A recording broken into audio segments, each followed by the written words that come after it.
Hello, I'm Derek Domingue, DOTD Bridge Engineer for the Southwest region of the state. In July 2020, DOTD began an in-house project to remove and replace two bridges on LA27, Bagless Parkway, and Sulphur. LA27 is an important route for the area industry, provides connection to Interstate 10.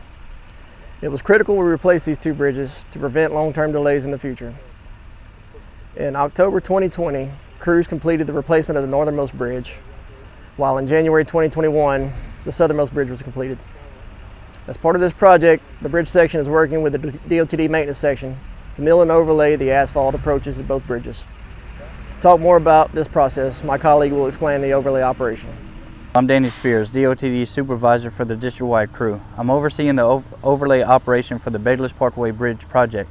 We previously installed temporary aggregate after the completion of the bridge replacement. By installing a temporary surface, we were able to reopen the roadway immediately after the bridge work was finished instead of waiting for warmer months to allow us to install permanent asphalt surface.